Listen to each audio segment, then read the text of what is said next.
હું જય સાહિર ગુજરાતના તમામ વિદ્યાર્થી મિત્રોની બે હાથ જોડીને માફી માંગુ છું।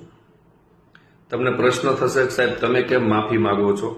બધા જ જવાબ આપીશ, પણ પહેલા મને ખબર છે કે તમે બધા મારી સાથે છો, તમે બધા જ મને સહકાર આપશો। આ રીલ્સને ગુજરાતના તમામ વિદ્યાર્થીઓ સુધી શેર કરો। અત્યાર સુધીની કોઈ રીલ્સ તમે શેર કરી હોય કે ન કરી હોય કોઈ ઇસ્યુ નથી, પણ આ રીલ્સને તમારે શેર કરવાની છે બીકોઝ મને તમારા સહકારની જરૂર છે। માફી એટલા માટે માંગુ છું કે છેલ્લા 3, 3.5, 4 મહિનાથી હું ક્યાંય યુટ્યુબમાં એપ્લિકેશન લાઈવ બેચીસમાં લાઈવ આવ્યો નથી અને આગામી 3, 3.5 મહિના સુધી હજુ હું લાઈવ આવી શકવાનો પણ નથી બીકોઝ મારા લાઈવ આવવા ઉપર પ્રતિબંધ મુકાયેલો છે। કેટલીક કાયદાકીય બાબતો છે કે ભાઈ હું લાઈવ આવીશ તો મારે નોટિસ આવશે। ઓલરેડી 2 તો આવી ગઈ છે। 1 કરોડની એક નોટિસ આવી ગઈ છે દિલ્હીથી અને એક નોટિસ 1,37,25,000 પ્લસની આવી ગઈ છે। આવડી મોટી રકમ ભરપાઈ કરવા માટે હું કેપેબલ નથી અને કદાચ હોઉં તો પણ કાયદાકીય બાબતોમાં મારે પડવું નથી।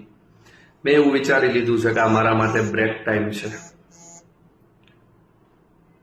આઈ નો કે વિદ્યાર્થીઓ ઘણી રાહ જોઈ રહ્યા છે મારી। હું હાયરો નથી હો, હું હાયરો નથી, હું નઈમો નથી, હું ડૈરો નથી, કાંઈ નથી।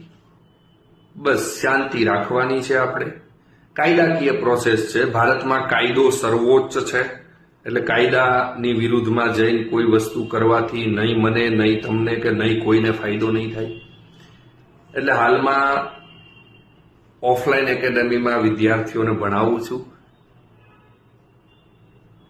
કંઈક એક્સ્ટ્રા આપી શકું 3 મહિના પછી એવી ટ્રાય કરી રહ્યો છું। ચોક્કસ મળીશું, કારણ કે હું તમારા વગર અધૂરો છું, તમે મારા વગર અધૂરા છો। બસ સાથ સહકાર હંમેશને માટે રાખજો। એ જ જુસ્સા સાથે, એ જ આવેગ સાથે, એ જ મસ્તી સાથે અને એ જ જોમ સાથે જય સાહિર સર પાછા આવશે 1 માર્ચે। ત્યાં સુધી ઇન્સ્ટાગ્રામમાં આપણે મળીશું। કોઈ પણ વિદ્યાર્થી, ગુજરાતના કોઈ પણ ખૂણાનો વિદ્યાર્થી, કોઈ પણ વર્ગ સમુદાયનો વિદ્યાર્થી, કોઈ પણ પરીક્ષાની તૈયારી કરતો વિદ્યાર્થી મારા આ ઇન્સ્ટાગ્રામ ઉપર મેસેજ કરી શકો છો, હું જવાબ આપું છું બધાને।